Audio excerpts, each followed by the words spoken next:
So am I not better off renting and investing in the stock market versus buying a house?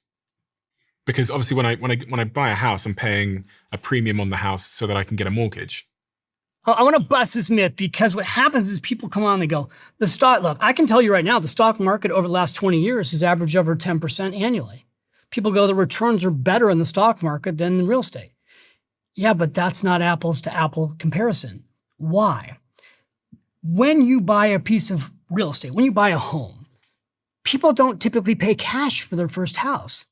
They put down 20% and they borrow the other 80%. So you take like an example of take a $200,000 home. $200,000 home, you put 40 grand in. Home goes from 200,000 to 400,000 in 10 years. This has happened to so many people in the last 5 years. Since COVID, there are markets all over the US where housing prices have gone up 100 to 200%. So a person buys a $200,000 home, they borrowed 80%, it's doubled, so they've made 200,000 in profit. They didn't put in 200,000, they put in 40. So they got a 5 times return on their down payment. They go to sell their house, they don't pay taxes on the gain. Because when you own a home, at least in the United States, you own a home for over 2 years, if you're single, you get $250,000 in tax-free gains. If you're married, you get over $500,000 in tax-free gains. You get tax deductions on the mortgages. So what happens is people come here and they go, you know what? You shouldn't be tied down. You need to be flexible when you're young. You don't want to have the responsibility. And you should take the extra money and you should put it in a mutual fund. And you know what happens in the real world, Stephen? People don't do that. They rent an apartment that's nicer than what they can afford, and they spend all their money. And then they turn around in their mid-30s and they have no equity because they haven't bought anything, and they also haven't saved money. It is an absolute freaking myth that people take this extra money that they could have used to buy a house and they're going to put it in the stock market. They don't do that. And that's why also, by the way, corporate America got into the game of buying up real estate all over America, houses, and building apartments to rent to an entire generation, hoping these people never buy. This, like 10 days ago, Trump came out and basically said he wants the institutions out of buying up all the homes in America. Why does he want to do that? Because he recognizes how serious of a problem it is to have a generation of Americans who are renters. I'm telling you, when you look at average Americans, I'm talking about ordinary Americans, when you look at where their wealth is, it's in home equity and it's in the stock market. And this is the last thing I'll say. Generational wealth is created, for better or worse, through home equity. So when you look at you asked the question about causation. If a family doesn't buy a home, the likelihood the next generation can buy a home is very low. Because when someone dies, the money that is in the house, that home equity, is often what transfers to the next generation, helps the next generation buy a house. I was looking at some stats here because I wish I could sit down all of the guests that have been on my show that have had a difference of opinion and have said that buying a house is a bad investment. It could be a really interesting conversation, right? It would be a really interesting conversation. What I've done as an alternative to that approach is I've pulled up what they've said. And I'm going to give you some of the things they've said just so you can rebuttal them and have your say on them. One of the things that they often say is that long-term real inflation-adjusted home price appreciation in the US is about 1% annually. And one of my guests cited Robert Schiller as the evidence of that. After maintenance, which usually equals 1% to 2%, property taxes, which equals about 1%, insurance and transaction costs, the net real returns approach roughly zero on average. So when you say housing is a great investment, are you referencing the gross appreciation, which is the total appreciation, or the net returns after taxes, maintenance, insurance, and selling costs? So when you dig into these kind of numbers like this, what they are is they're numbers, but they're not real world, right? So like when you talk to someone who owns a home today and they've owned it for 20 years, and you ask them, how much of your net worth is now in the equity in your house? over 50% of their net worth is in their house. You will see people on your YouTube channel that literally, if you read the comments, and I'm sure you do. I do, yeah. Where people say, it's not true. I read a comment yesterday on your YouTube page. All I know is I bought a house and it's gone up in value 3.5 times. And the rent when I bought the house was $1,200. And the rent today to buy that, if I had that house, if I was renting it, would be $4,000. So the thing is you have to understand is that rents always go up, Stephen. Like I lived in New York City for 18 years. When I moved to New York City in 2001, a really nice apartment, was like $6,000 a month. When I left New York, that same apartment was $25,000 a month. Follow the insanity of that math. Now that apartment went from being $2 million apartment to a $5 million apartment. So I could have been renting it, but in my case, I owned it and it went up in value $3 million. So I have friends who have been renting in New York for 20 years. They have built no net worth. I have no vested interest in this conversation, meaning I don't sell real estate. I'm not a real estate agent. I'm not selling real estate. I've just seen in the real world how people have built wealth. The McIntyres in this book, The Automatic Millionaire, when they came into my office and they were worth $1.8 million and he was 52 and able to retire, having earned an average of $40,000 a year, all their money wasn't in the stock market. They had bought a home in San Leandro, California, what they called a middle-class neighborhood. Their home at the time was worth about $300,000. They had paid their mortgage off and they had bought one more house on their street. They rented the first house. They bought a second house on their street. They paid that mortgage off.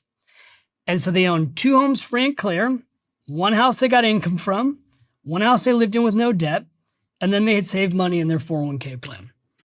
So if I was a young person, or not even a young person, a middle-aged, an older person who took my down payment that I was going to pay into the house, if let's say my down payment was $20,000 and I put that into the S&P 500 instead, over the long run, won't that grow larger than the total home equity potentially?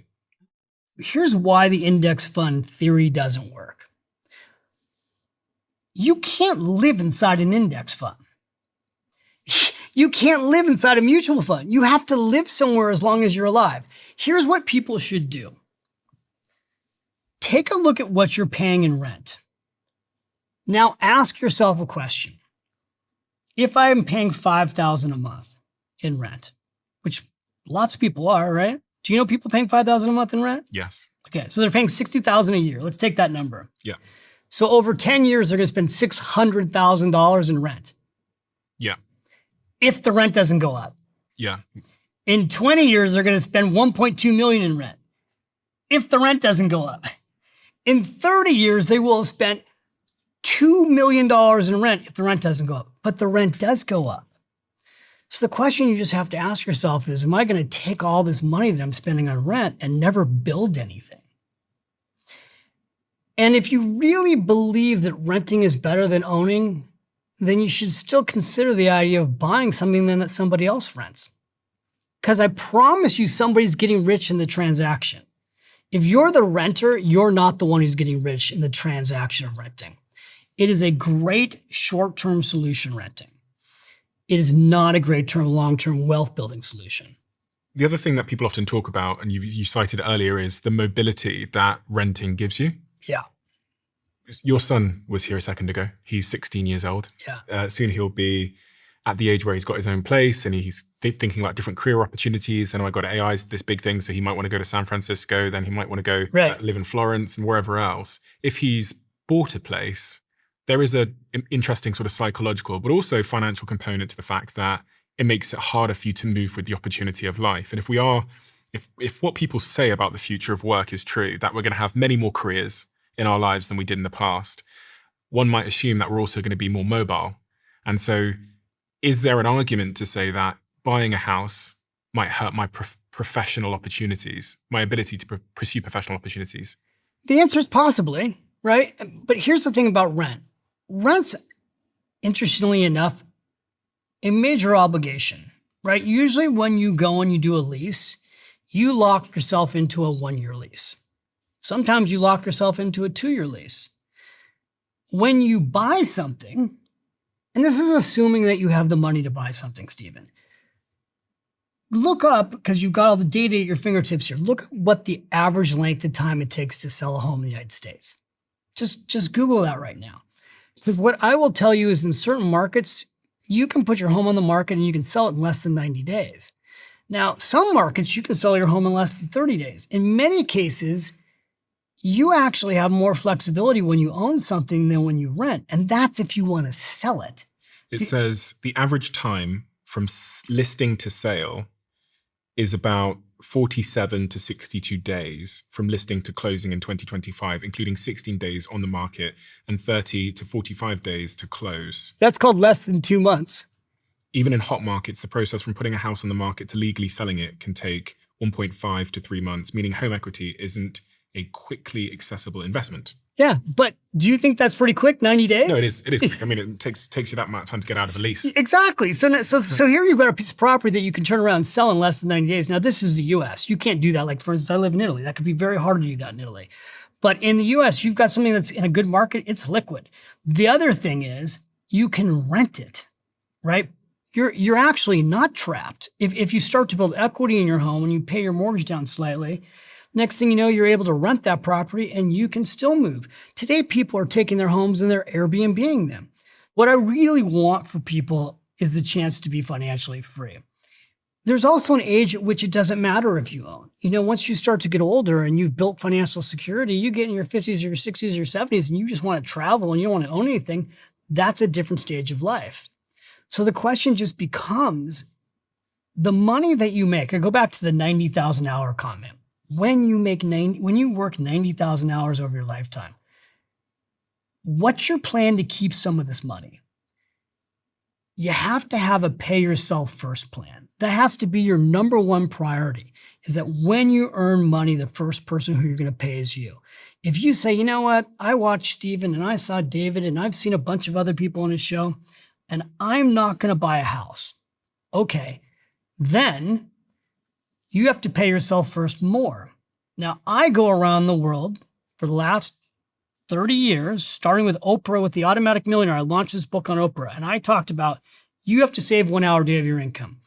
And people will get on these social media boards and be like, I can't save 10% of my income. They'll tell I can't live off 90% of my income. It's not possible. I have to spend all of it, right?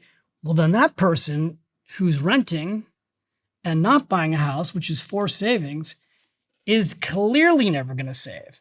So the other thing about buying a house is it does require forced savings, because when you have a mortgage payment, part of that mortgage payment is paying down your debt. And I teach you how to use a bi-weekly mortgage payment plan. So you take a 30-year mortgage and you pay it off 5 years earlier.